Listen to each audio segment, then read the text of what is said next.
लोकसभा चुनाव के ठीक पहले सीए का कानून देश के अंदर लागू कर दिया गया।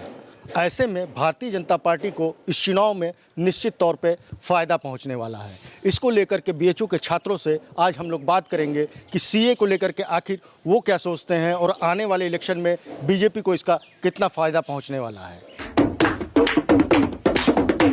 देखिए, ये तो एक प्रतिबद्धता थी भारत की कि जो लोग किसी कारणवश उन देशों में रह गए, बंटवारे के समय रह गए और जो नहीं चाहते थे रहना या किन्हीं कारणवश उनके पूर्वजों ने वहाँ रहना पसंद किया। अपने कोई भी होता है अपनी मातृभूमि से उसका प्रेम रहता है, छोड़ना जो है उसका थोड़ी समस्या उसको हो जाती है। तो किसी कारणवश जो वहाँ रह गए और सिर्फ मात्र पूजा पद्धति और धर्म के आधार पर जिनके ऊपर जुल्म सितम ढाए गए, जो क्रूर पाशविक मानसिकता से लड़ रहे हों निरंतर, उनके प्रति भारत की जो प्रतिबद्धता थी कि हम उनके मानवीय अधिकारों की रक्षा करेंगे, हम उनके धार्मिक स्वतंत्रता के अधिकारों की रक्षा करेंगे, उस प्रतिबद्धता की पूर्ति ये सीए करता है। इसके लिए मैं माननीय प्रधानमंत्री जी को, माननीय गृह मंत्री जी को बहुत बहुत धन्यवाद देता हूं कि ये साहसिक कदम उठाने में इस देश को 70 साल लगे। नेहरू जी ने कहा था कि हम उनके जो भाई हमारे रह गए हैं पाकिस्तान में, ईस्ट पाकिस्तान में, वेस्ट पाकिस्तान में, हम उनके अधिकारों की रक्षा करेंगे, हमारे घर का द्वार हमेशा उनके लिए खुला रहेगा। लेकिन वो प्रतिबद्धता पूरी नहीं हो पाई। नरेंद्र मोदी जी के आने के बाद वह प्रतिबद्धता भारत की पूरी हुई है। इसके लिए उनका बहुत बहुत धन्यवाद। हम चाहते हैं कि ये सीए एक पड़ाव है, इसके आगे एनआरसी भी लाई जाए। अब जो घुसपैठिए हैं उनको बाहर किया जाए। जो शरणार्थी रहेंगे वो तो हम नागरिक बनाएंगे, लेकिन जो घुसपैठिए, जो भारत के मुसलमानों का, भारत के अल्पसंख्यकों का जो हित खा रहे हैं, भारत में जो दंगा फसाद कर रहे हैं, उनको भी बाहर करने की कोशिश की जाए सरकार द्वारा। तो ये मेरी मांग है कि अब जल्द से जल्द एनआरसी भी लाया जाए। सीए ला के एक उसका पड़ाव पूरा कर दिया है सरकार ने, अब जल्द से जल्द एनआरसी लाई जाए।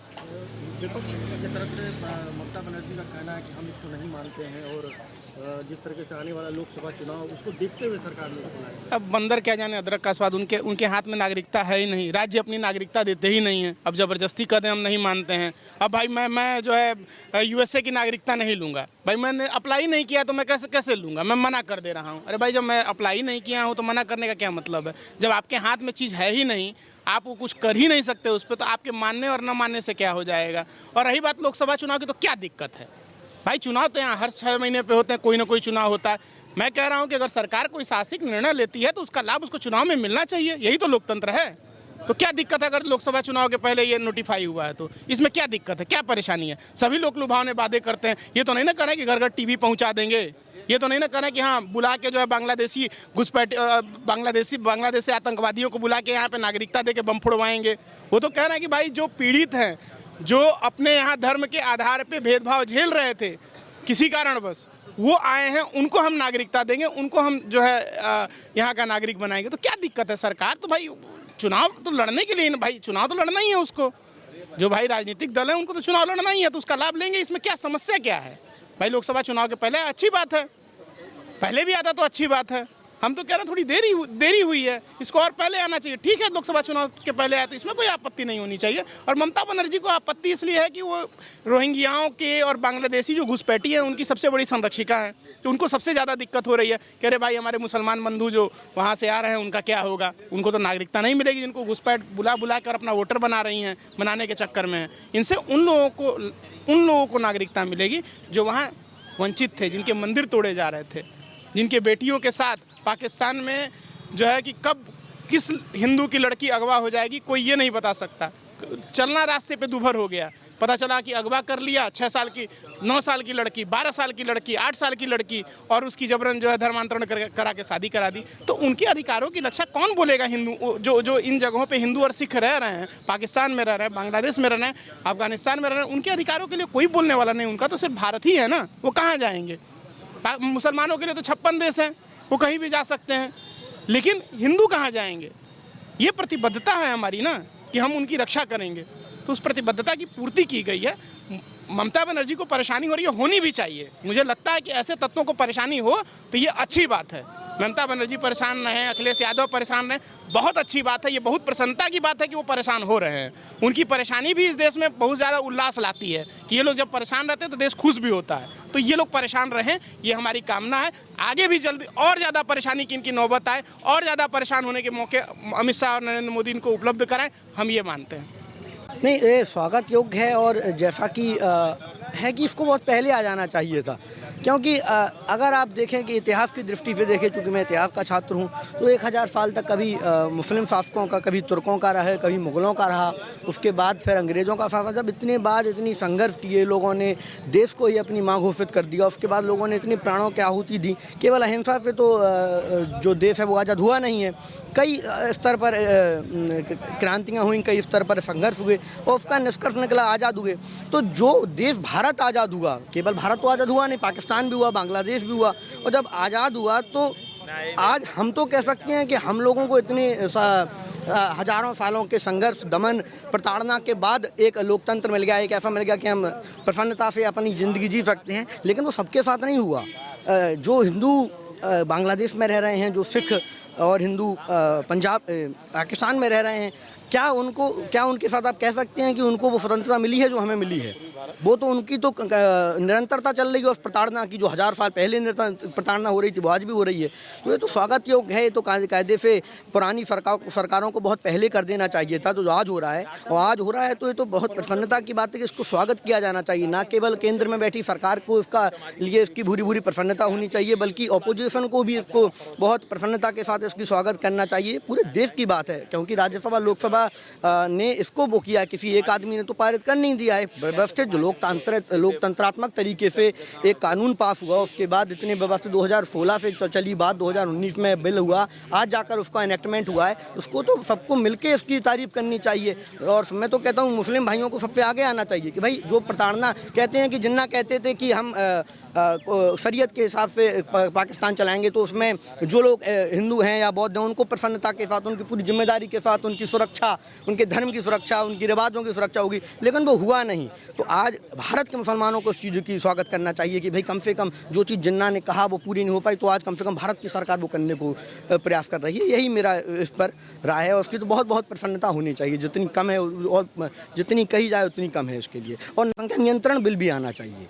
जनसंख्या कैसे नियंत्रित हो, इसके अतिरिक्त जो एनआरसी है उसको भी आना चाहिए, क्योंकि एक चीज़ कैसे काम नहीं चलेगा। अगर सीए आ रहा है तो एनआरसी के बिना काम नहीं चलेगा, जनसंख्या नियंत्रण बिल के बिना काम नहीं चलेगा। ये बहुत आवश्यक चीज़ें हैं।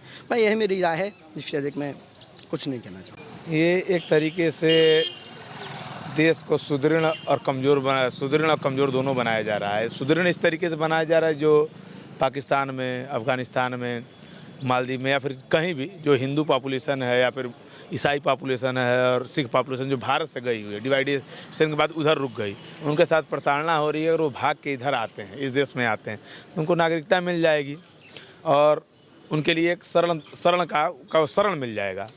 नुकसान इस वजह से है कि आके वो हमारी आर्थिक स्थिति पे, क्योंकि वो हमारा ही हक छीनेंगे, हमसे रोज़गार मांगेंगे। जब उनको नागरिकता मिलेगी तो हमसे रोज़गार मांगेंगे, हमारी ज़मीनों पे कब्जा करेंगे, हमारी ज़मीनों को लेंगे और हमारी चीज़ों का उपभोग करेंगे, जिससे क्षरण भी होगा। दोनों चीज़ें, इसका फ़ायदा नुकसान दोनों है, लेकिन उनके लिए ज़रूरी था, इसलिए सरकार ने इसको किया। ये ज़रूरी चीज़ें थी। जब डिवाइडेशन हुआ भारत का पाकिस्तान से, तो महात्मा गांधी ने कहा था कि जो उधर बच गए हैं, जो आना चाहते हैं, वो आज़ादी के 10 साल बाद तक आ सकते हैं, लेकिन वो आ नहीं पाए किन्हीं परिस्थितियों में। आज उनकी प्रताड़ना बहुत ज़्यादा हो रही है। उनकी संख्या कभी 12-13% हुआ करती थी, अब वो घट के 1-2% हो गई है। आपका क्या बोलते हैं, बांग्लादेश में तो लगभग दशमलव में आने की कगार पे हैं। भैया चुनाव पे इसका कोई विशेष इफेक्ट नहीं पड़ेगा। चुनाव मोदी सरकार ऑलरेडी जीत चुकी है राम मंदिर के मुद्दे पर और तमाम मुद्दों पे। ये देश हिंदू राष्ट्र बनने की तरफ अग्रसर हो चुका है। मोदी जी से मेरी एक ही कामना है कि 24 में आए और हिंदू राष्ट्र घोषित करें, भारत के संविधान को हटा के राम राज्य की कल्पना को स्थापित करें। संविधान के अभी इस देश में कोई जगह नहीं है, सिर्फ राम के नाम से ये देश चले, ये बहुत अच्छा रहेगा। देखिए, हमारे शास्त्रों में कहा गया है, बहुत पहले कहा गया था, वसुधैव कुटुंबकम, पूरा विश्व एक परिवार है। सीएए इस कड़ी में इस बात को साबित करता है कि जो शरणार्थी दूसरे देश से हमारे भारत में आए हैं, वे सब अब हमारे परिवार हैं, उनके साथ कोई भेदभाव नहीं है।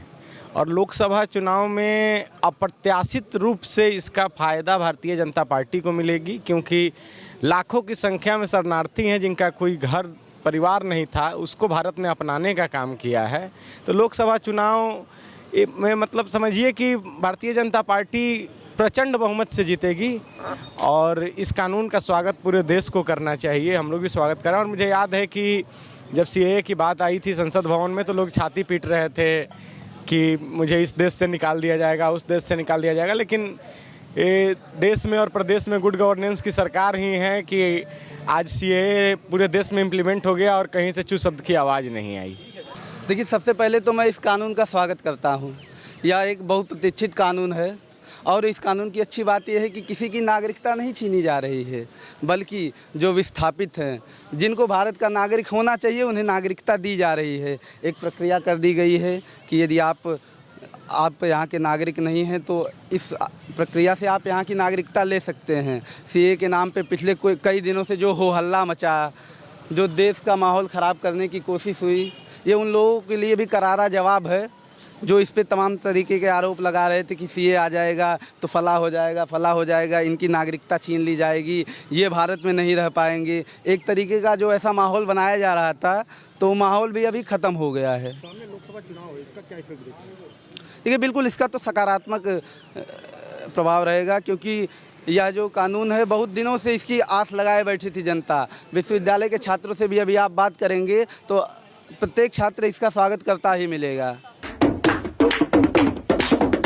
भारत के अंदर सीए का कानून कल लागू हो गया। ऐसे में लोकसभा चुनाव का जो समर चल रहा है, बीजेपी को इसका फायदा पहुंचने वाला है। बीएचयू के छात्रों का कहना है कि सीए की तरह एनआरसी भी जो है देश के अंदर लागू कर दिया जाए तो वसुधैव कुटुंबकम की जो बात करती है भारतीय जनता पार्टी, वो पूरे देश में चरितार्थ होगा। प्रभा साक्षी के लिए वाराणसी से अमित मुखर्जी। अगर आप भी लेना चाहते हैं देश दुनिया की तमाम जानकारी तो आज ही सब्सक्राइब करें हमारे चैनल को। साथ ही नीचे दिए बेल आइकन को जरूर दबाएं ताकि हर अपडेट आप तक पहुंच सके।